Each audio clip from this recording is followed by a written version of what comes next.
last time we were together, we began to talk about grief.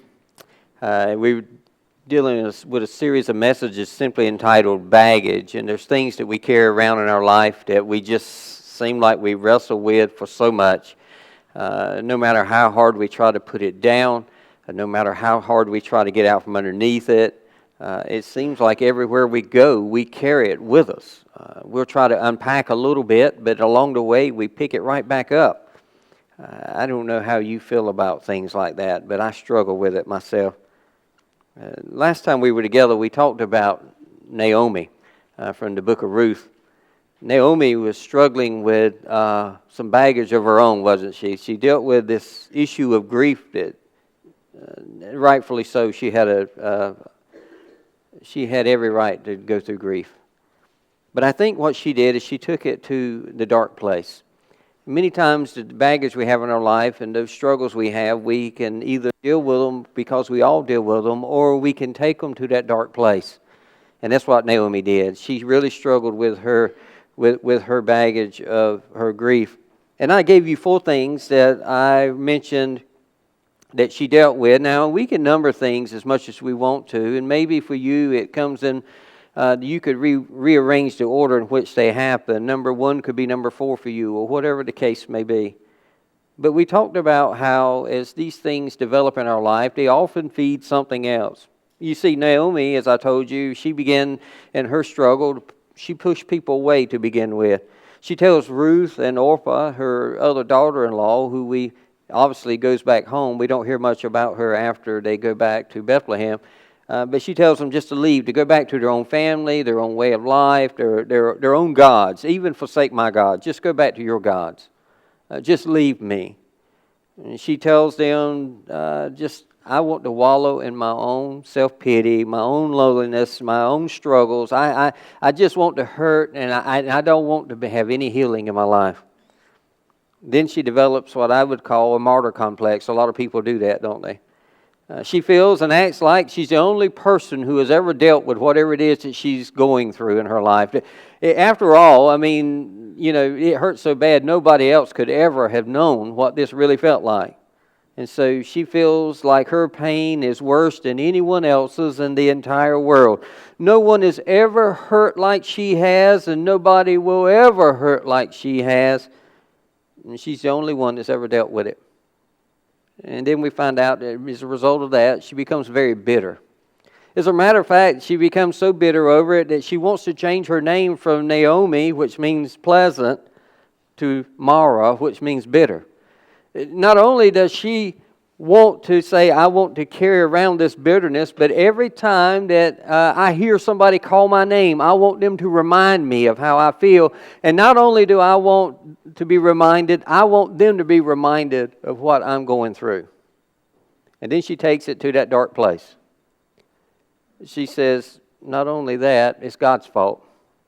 He's the one that caused all this in my life. And she basically comes out and says, you're to blame for all my trouble. It's all your fault. Isn't that what we do? Sometimes we just get into a place in our life where we just want to blame God for everything that happens.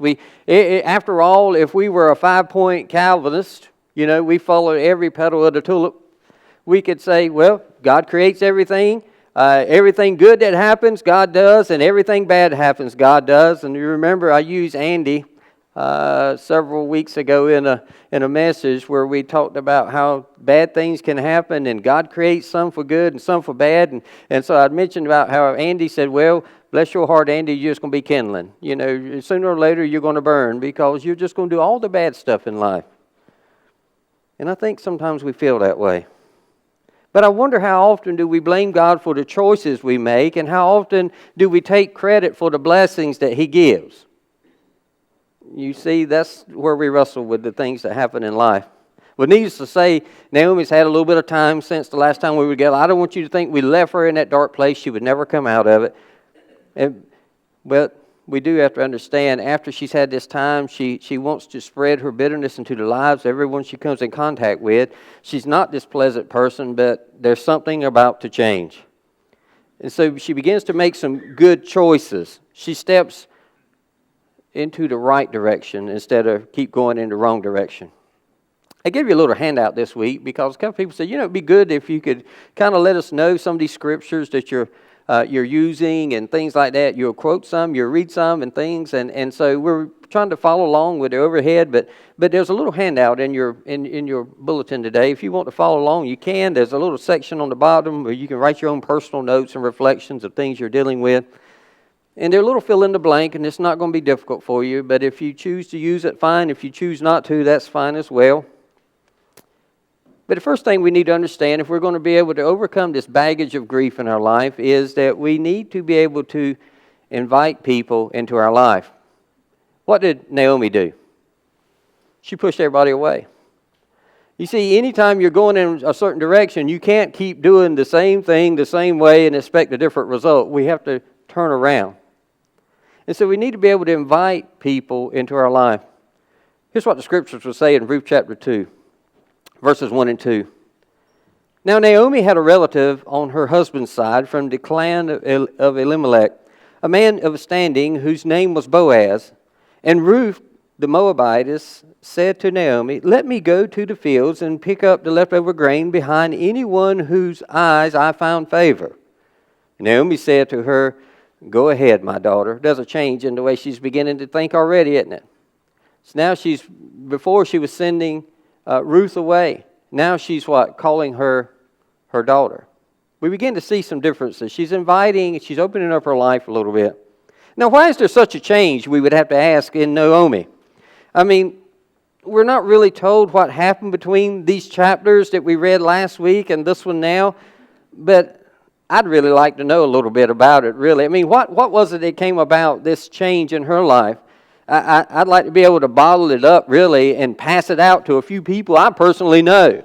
Some people who are dealing with some of the same things that she's dealing with, and they just really can't come out from underneath this dark place that we talked about. Maybe we could look at some of the things she's dealing with. Maybe it was just simply desperation that got Naomi to thinking. I mean, when you push everyone away, including God, you're going to have a lot of time to just see how bleak your own personal picture really is. You see, as a widow, back in that time, there were not a lot of options for you. Our society is a little different. If there's a husband and a wife, and the husband passes, the wife in today's society, she can have a career. She doesn't lose her home, so to speak. She doesn't give up everything she has. She can continue to go on. Maybe it's a little bit more difficult until she gets on top of things, but you're not just left desolate. And back in that day, that's basically the plight of a widow. And so maybe she begins to see how she is in this situation of desperation. Maybe it was starvation that began to get her to think about why she was doing and what she needed to change. I mean, we read it was a time for the barley harvest. Now, think about barley. It is not the premier crop that's coming off. Even though it was very much cultivated, it was the first crop that came off, but primarily they raised barley to feed to the animals, and the poor people would take it and crush it, and they would make bread out of it. But, when you need something, you do the best you can with what you have. I was talking yesterday with a couple of folks in the church, and they mentioned how they asked me, said, "You ever had ham bone soup?" And I was like, "Well, now, I've taken a ham bone and put it in some beans and stuff."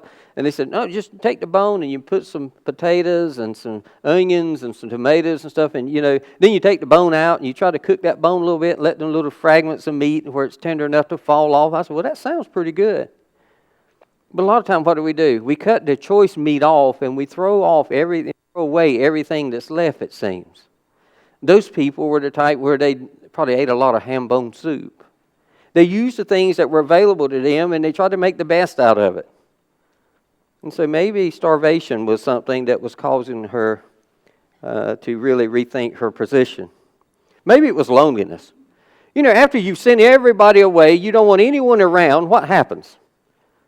You find out you get what you asked for, and you find out you're very lonely. You just don't want anybody around you. She's pushed everyone away, including God, except for Ruth. And the only reason Ruth is with her is because she wouldn't accept her request to go away. And so wanting to be called bitter wouldn't probably make her the life of the party anywhere she went, would it? Here comes Omara. Oh, boy, we need to, who are we going to have come to the party? Well, let's just get so-and-so. And so, oh, and so-and-so, he's really fun. He's always good for a good time. Well, who else? How about Mara? How about if we just fail to remember to send her invitation out? We'll put her name on. Oh, we had you down on the list. We just forgot to send out your invitation. Well, I could have swore I mailed it. And so maybe she's just lonely. You see, I think what we need to understand is being alone is okay, but being lonely is not. Would you agree with that? It's okay sometimes just to be lonely, be alone. I like to be alone sometimes, but I do not like to feel lonely. Sometimes when we get what we ask for, it's not really what we want. That's the reason I'm so thankful when I pray sometimes. God doesn't always give me what I've asked Him for, because I realize that's not really what I wanted or needed in my life. And so we see that. This change is evident in the way she begins to deal with her daughter-in-law Ruth as well. She welcomes her, and she welcomes her advice in her life. She says, "Can I go?" And she says, "Sure, go. Maybe someone will find favor in your life." We know how our parents can come to love our spouses as much as they love us. After all, my wife talks with my mother almost daily. If Amy doesn't call my mom's calling Amy. As a matter of fact, sometimes I'm like, my mama called my wife. She didn't even call and ask how I was doing. But they just love each other. They care about each other. And those are wonderful relationships when they grow that way, aren't they? But I think most importantly, she realizes her need for people. You can't stay alone the way you feel like you think you could. I think one of the blessings that we get, and when we think about having people in our life, there's two of them in particular. I think one of the blessings we get is that we have the blessing of encouragement for us. I like to be encouraged in some way or another. Sometimes just your presence around me is encouraging enough. You know, if I come to church and I look out there and there's 10 people and there's all those empty pews, I'm like, that's kind of discouraging. But if I come in and I look around and I see your faces and you're smiling and there's people are filing in, and I'm like, this is very encouraging for me. You could name your situation. Paul would say this in 1 Thessalonians chapter 5, verse 11. Therefore, encourage one another and build each other up, just as in fact you are doing. See, there's a process. He says, continue to do it. In other words, he gives it as a command, but why did he tell it? He says, you're doing it, but I command you to keep doing that. It's not like a request if you feel like you want to. If you're in the mood today. No, when you read it in the original language, it is something that is given as a command. In other words, we're looking for ways to help each other. We need to find ways that I know that you are in need of something, and I just need to say, here I am, and I want to help you understand I know what you're dealing with. I may not can do anything about it, but I can come alongside with you in your time of need and recognize that. We're to be doing the things that will strengthen and give other people the confidence. Those are simple things we think about. There should be a natural process for us to go through, but sometimes we try to suppress that. And when others are doing this, it just makes it all the better, doesn't it? We need people around us, but then we need to flip it around. We need to be doing it for them. So the first thing we need is encouragement. Second thing we need is we need people to lean on. You know, after a while, you just get tired of trying to carry things on your own. Scriptures would say this in Galatians chapter 6, verse 2. Carry each other's burdens, and in this way you will fulfill the law of Christ.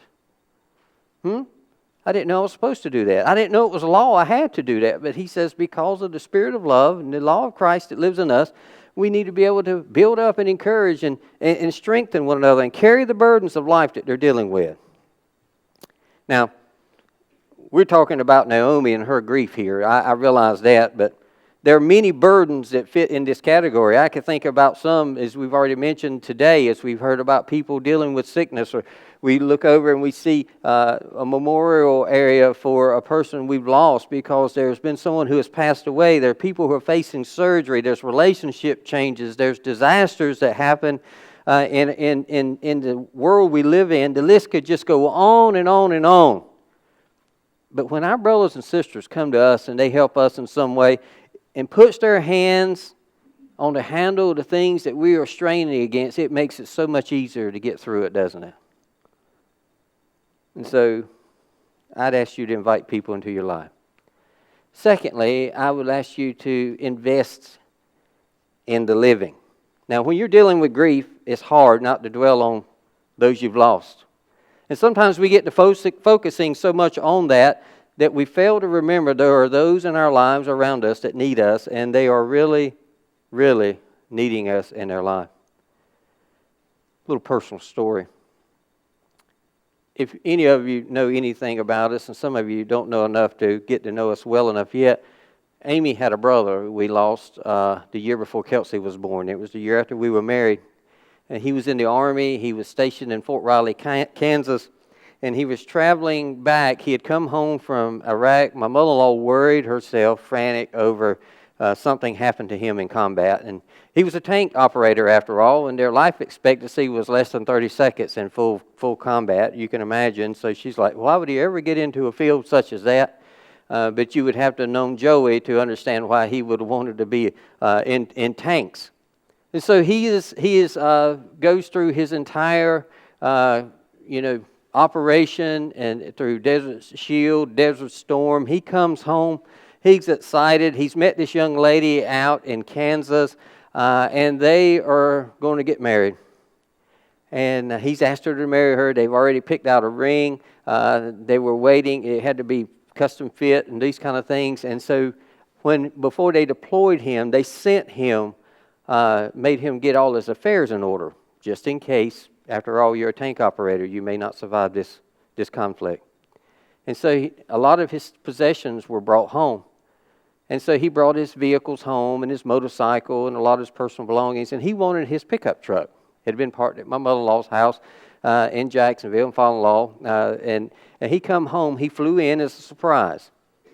And he came in. We picked him up at the airport. He surprised his mother. He was only going to be here for one day. Then he was going to turn around and drive back home.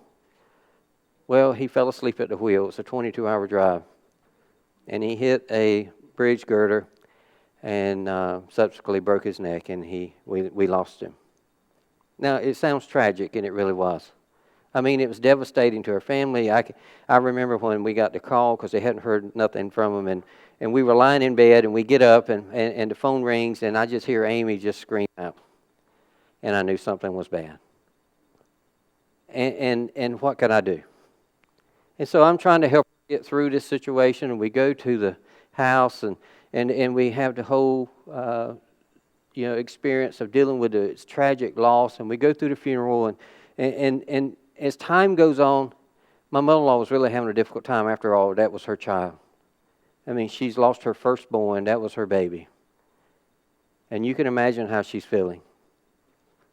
And she got to the point where she went to this deep, dark place. She didn't want to live anymore.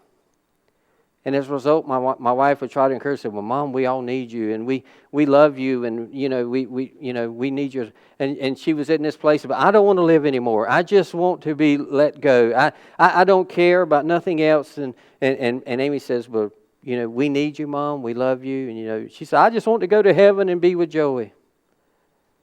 And Amy said, well, what about us? And here's what she said. I don't care about no one else.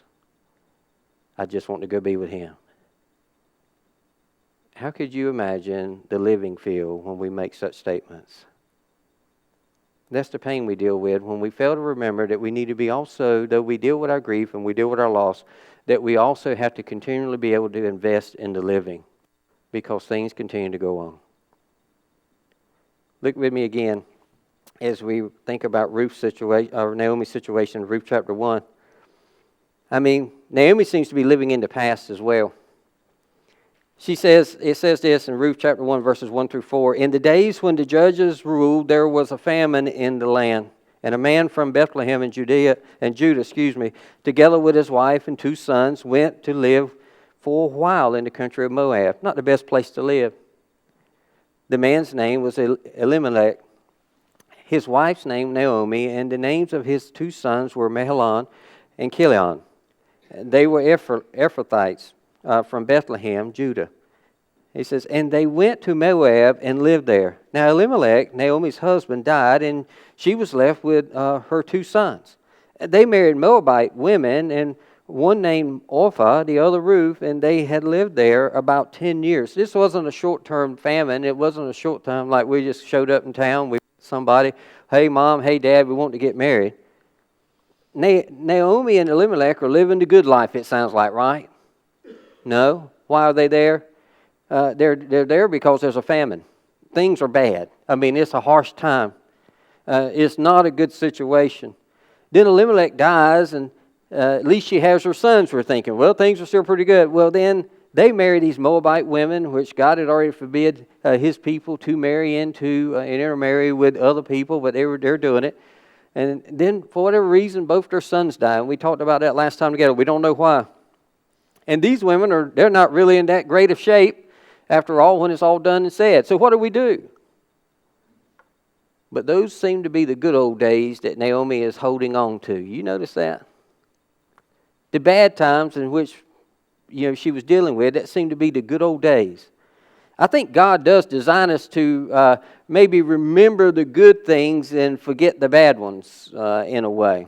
After all, we hear about things that had happened. You remember I shared about Amy's brother. Amy told me stories about how, brothers and sisters and siblings, they sometimes will, get on each other's nerves, we'll put it that way, or they feel like it's their personal responsibility to torment the other sibling or whatever. And Amy's told me stories about her brother sticking thumbtacks in her chair or a needle in her bum, when she walks by or something like that. And Amy's mom says, I don't remember none of that. He never did nothing like that.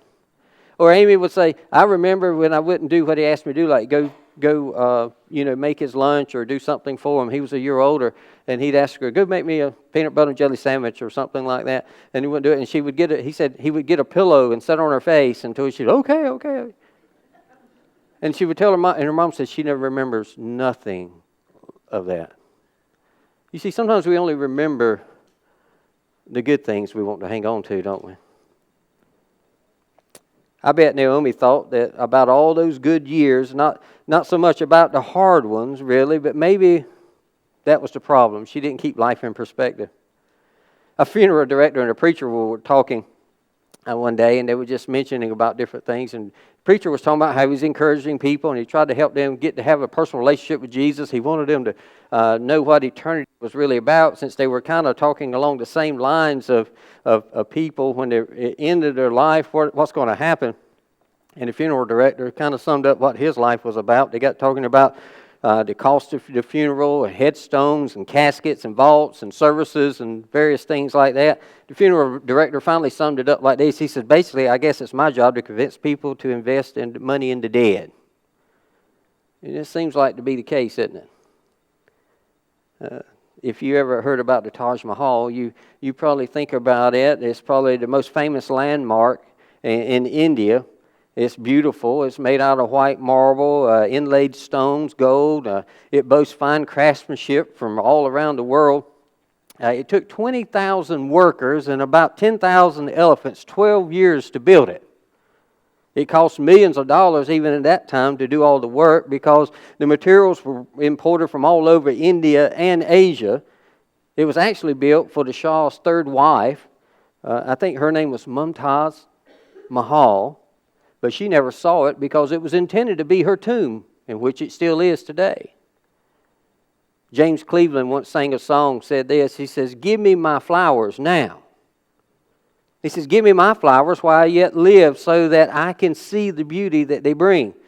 Friends and loved ones may bring me flowers when I'm sick or on my sick bed, but I'd rather have just one tulip right now than a truckload of roses when I'm dead. Speak kind words to me while I hear them, so that I can hear the beauty that they bring. I think we need to be remembering that now's the time to be making memories and to learn and to grow and to do the things we need to be doing. We need to be investing in the living. We need to be inviting people into our life.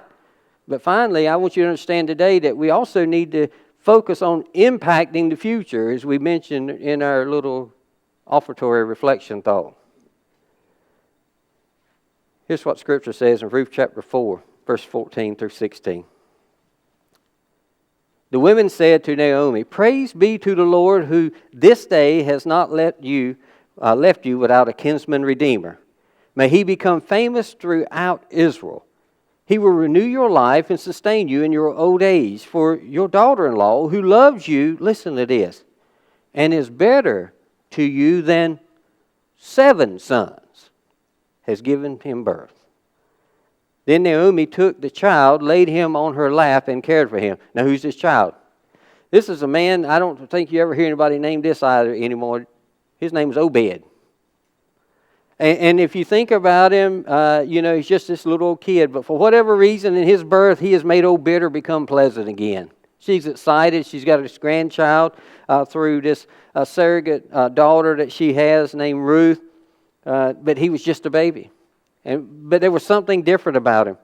I mean, a baby can do that, can't they? I mean, it doesn't matter who the child is, what the circumstances was when they come into this world. You can be so frustrated and upset about the circumstances leading up to it, but you let that baby come into the world, and it's just like my father-in-law, Bob Wheels, before he passed on 10 years ago this past year. Before he died, he was a Master Gunnery Sergeant in Marine Corps, I think it was. He was hard, boy. I mean, he was tough to deal with. I mean, he was real, when he talked to you. And when we found out the year after Amy lost her brother that we were expecting Kelsey, it seems like God does that, doesn't it? You lose something or someone in your life, but God always puts a blessing in your life to let you know there's always hope. There's always something to look forward to. And when we found out that Kelsey was coming and we began to talk about grandmas and grandpas, and naturally my mother-in-law thought she was just too young to be called grandma. You know women like that? Aren't we too young to be called this and that and the other? She was trying to dream up some names. And so my father-in-law said, "Well, I can tell you right now, I won't be called no papaws and peepaws and blah, blah. That child, when he's born, he can call me granddad or grandfather, but that's going to be, that's just the way he is." Kelsey started walking when she was about 9.5 months old.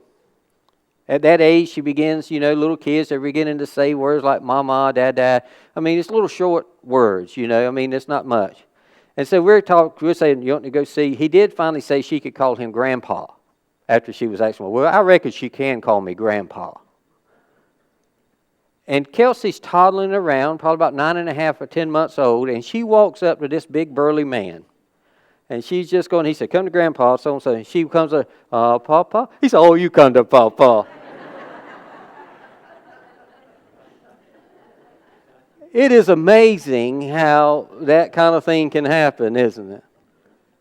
The very next day, he calls, he says, "Hey, I cooked supper. I want y'all to come over and eat supper. I got something I want to show you. You'll see it when you pull in the yard." I'm thinking, man, he might have bought us a new car. And we drive in, and when we pull up, he's got his truck pulled in the driveway, and it's a red and white Ford pickup. And he's got that thing backed in front of the garage, sitting out front, all nice and clean, spit shined and everything. And on the front of it, he has gone to the mall. And he has gone in there and talked to the guy that makes the airbrush signs, and he has got this custom-made license plate on the front of his truck that says Papa Bob on the front of it. Until the day he died, he went to certain places, and one of those places he frequented very often was to Dunkin' Donuts. There was 2 locations in Jacksonville, and they knew him by his first name. But from then on until he died, he was always known as Papa Bob. You see, things happen in our life that God can use these events in our life just to make us a different person. He can redefine our identity if we will allow Him to do so. You think about Obed.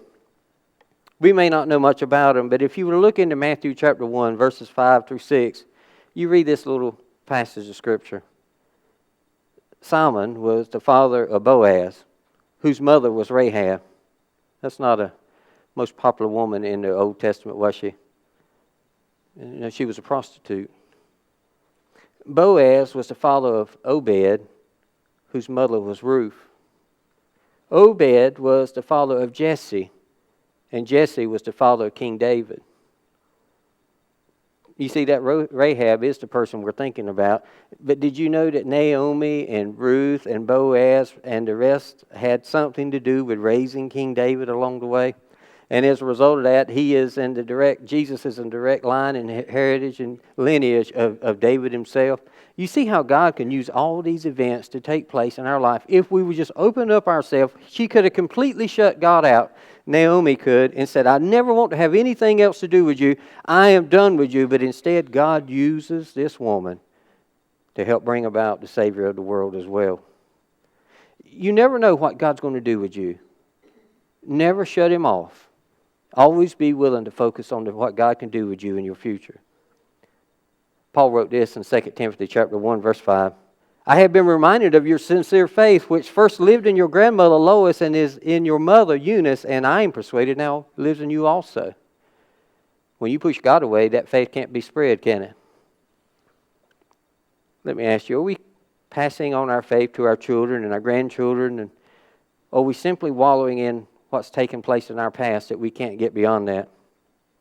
Naomi was able to overcome the grief in her life. It took her a while, but she did what was necessary to take the most direct route and get out of where she was in that dark place. But the great thing about it is that she did get out. Some people today I know are still living in that dark place. You've not found a way out, and yet God today is saying, I can bring you out if you'll let me work with you. Naomi's life changed when she learned these 3 lessons. First of all, she needed to know that she could invite other people into her life. Then she needed to be able to willing to invest in the living. And finally, she needed to find out she could also, though tragedy had struck, she could still have a major impact on the future. Where are you today? What is it that you're dealing with? You see, we've all had tragedies in our life. And I don't think we could any of us say, maybe not. There's been something you've dealt with. Just recently, we've had deaths in the church. We've had terminal illnesses that have been pronounced and there's no cures for them. There are people who are dealing with broken relationships and situations in their life that they're just like, I just don't know how I ever get out from underneath it. Maybe you've lost your job. Maybe just things are just hitting rock bottom for you. And yet God says, if you will trust me, I'll walk you through the process to get you out from underneath it. Today, where are you? We're going to be standing and singing in just a moment. The Savior is waiting. Maybe you need to stop and just ask yourself, is it because of me that I'm not moving forward? God wants you from a different place, from where you are to a different place. You have to be willing to go.